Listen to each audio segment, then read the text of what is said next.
público, no púlpito, por exemplo, Cícero, Quíquero, ia fazer um discurso, ele usava esse latim. É um latim padrão, né? Standard.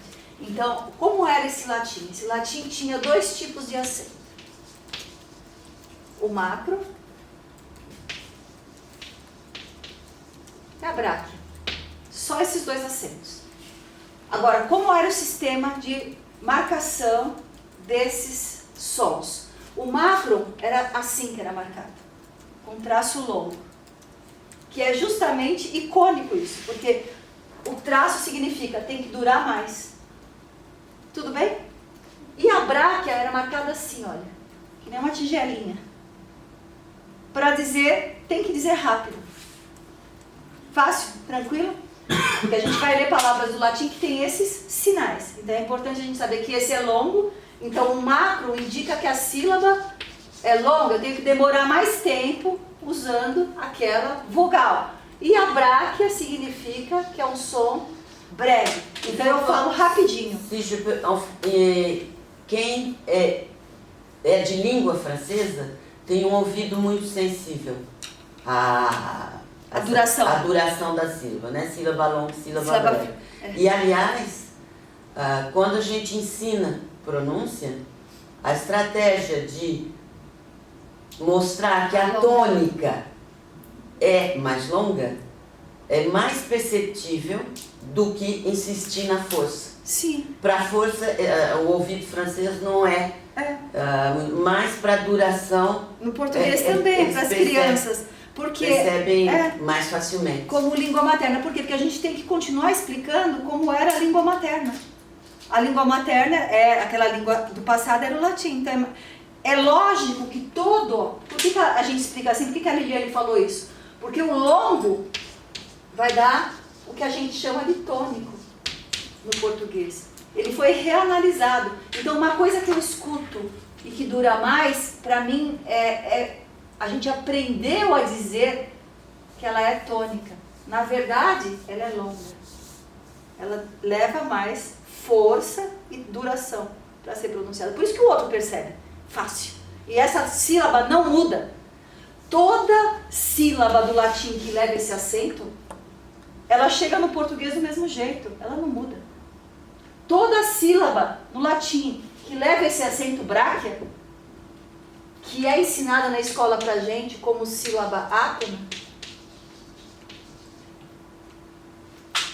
eu mesma canto música errada nas sílabas átonas. Eu escuto as músicas em português e na sílaba átona eu entendo outra coisa.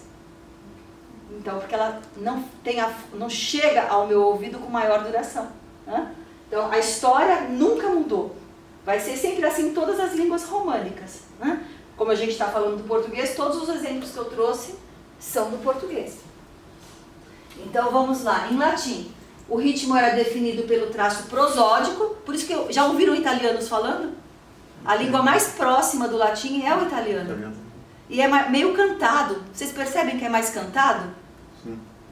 Então, porque o traço prosódico do latim era muito forte. Então ele sobrevive na filha mais velha, na primeira filha deles, que é lá o italiano. Então, esse ritmo de prosódia é marcado pelo traço de duração. A pessoa ou dura mais ou dura menos, né, falando a sílaba. Que a gente diz que é quantidade. Se for pensar em física, é quantidade. Quanto de tempo que eu duro para produzir aquele som. Né? Portanto, a sílaba mais alta era também a mais longa.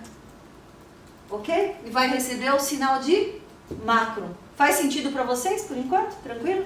Ok, vamos ver alguns exemplos. Aqui, vamos tentar ler as palavras, que não é nossa língua, nem minha, nem de vocês, a gente pode ler de qualquer jeito, mas vamos tentar só representar esse acento. Como seria para você? Como seria? É italiano. Mas como você falaria isso? Okay. Representando isso. Corona. Corona. Teria que dar uma alongada. Corona. Né? Como seria aqui? Isso, só que lá no latim falava esse G era G. Então, como que fica? Rita, exato. Arena. Regina. Regina. Então a gente alonga, né? Olha lá, de novo. Cantare. Tem que ter ânimo pra falar italiano, né? Então, cantare, né? Italiano fala. Vai de novo. Cantare. Isso. Avere. Ancilla. Quella. Exato. Então a gente alonga quando for, né? Quando for falar esse acento. Ok. Os casos de bráquia. A bráquia é quando a gente então falava rápido, né? Então você tem que falar mais rápido, só essa sílaba. Então vamos tentar? Palpebra. Palpé, pálpebra. Se você falar bré, você demorou mais tempo, né? Então vai ter que falar mais rápido. Pálpebra. Palpebra. Tá ruim esse. Hominem. Isso. Pícola. Apícola, exatamente. Então a gente corre, quando a gente vai, apícola, então a gente corre na sílaba, que tem que ser breve. Tudo bem? A diferença entre bráquia e macro? Ok. Professor, Oi? uma questão. No latim, bráquia e macro existem sempre até hoje? Então, Os sinais, tipo, que estamos a ver, ainda vem representado nas letras? Ou no não? latim, Sim. porque não tem mais o latim falado, né? O que a gente tem são os filhos do latim. Ok. Né? Então, quando, é assim a história. A gente tinha o latim em Roma, e aí os soldados saem para ocupar, não é isso? O Império Romano vai saindo. Quando ele chega naquele espaço, eu falei mais ou menos isso, mas acho que não ficou muito claro no último encontro. Quando ele chega no novo lugar que ele vai ocupar, um monte de soldados chega e vai se estabelecendo ali, tentando organizar a cidade. E aí eles chegam com uma imponência, porque eles fazem parte de um império, eles têm uma identidade muito forte. As pessoas, primeiro, têm que aprender a falar com ele, porque eles dominam o espaço. Eles criam uma rede de organização como Roma ali. E aí as pessoas têm que aprender a língua deles. Só que é lógico, eu tenho meus hábitos de falar, não vou falar igual a eles, não é verdade? Eu vou levar a minha língua, a minha bagagem para falar a nova língua. Então, essa língua, depois de um século que está ali, ela já não é falada muito parecido com o romano. Ela já é falada com uma outra característica que pode ser intermediária, um latim vulgar, um latim popular. Entende? É como você aprender na escola o português, na minha cidade é assim. A gente aprende um português que não é o nosso. É o português que a gente aprende na escola. Na rua, em casa, a gente fala de um jeito totalmente diferente. Que é esse jeito que eu estou falando com vocês. Eu não estou procurando um nível standard para falar com vocês. Eu estou falando o português que eu falo para dar aula em São Paulo. Que é a língua da gente. Então a gente corta os R's finais. Né? A gente tem um ritmo diferente. A gente fala quando for o T e o D, T e D perto do I, a gente fala tch, em São Paulo. Então é pente, para falar pente. Dia. Então a gente tem esse chiadinho, é a nossa língua, compreende? Então assim, é isso que acontecia lá, quando a gente olha para o presente, o que acontece na França, nesse momento, para quem é daqui, é filho da terra, aqui de Lille, por exemplo, o que acontece aqui é uma trajetória daquela língua que os romanos foram chegando e deixando. Quer dizer, a língua mudou muito. Em todas as regiões é assim, todos nós temos uma língua de casa. Uma língua que a gente, quando eu falo de casa, não é só dentro de casa. É a língua das ruas, é a língua dos amigos, é a língua que a gente usa para situações informais. Ok? Não que eu considere isso aqui uma situação informal, mas em São Paulo, e isso é bom que se diga, no Brasil como um todo, mas eu vou falar da minha cidade, em São Paulo, não há uma distância muito grande entre professores e alunos. A sala de aula, como foi na época que eu estudei, é muito diferente da sala de aula hoje. Os alunos são muito próximos, Liliane esteve lá agora, deve ter se assustado com a forma que os alunos são como amigos, assim. Não, mas eu dei aula e trabalhei durante quase 30 anos. Mas mudou lá. Bem também de lá pra cá, né? Nem tanto. Você acha que não? Não. Eu acho que da minha época pra cá, lógico que faz muito mais tempo, eu acho que mudou muito, porque eu olhava o professor como aquela pessoa que eu tinha que manter uma distância, eu tinha que pedir licença para tudo.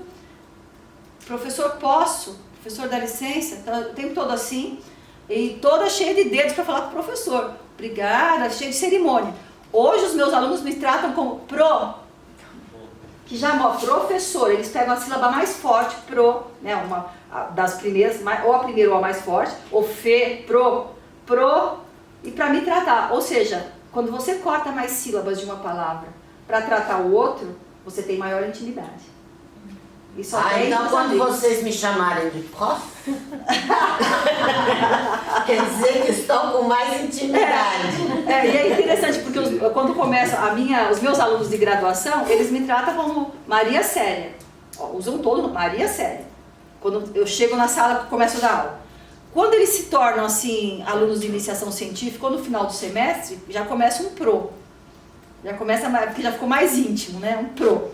E assim, aqueles que ficam comigo, os alunos ficam comigo 10 anos da vida deles, eu acho, porque eles fazem iniciação científica, mestrado e doutorado. Eles acabam ficando no meu grupo. Então eu fico, pelo menos, eu acompanho a vida deles por muitos anos. E aí, então a gente se torna, assim, quase amigos. Alguns me chamam de Má, alguns me chamam de Celinha.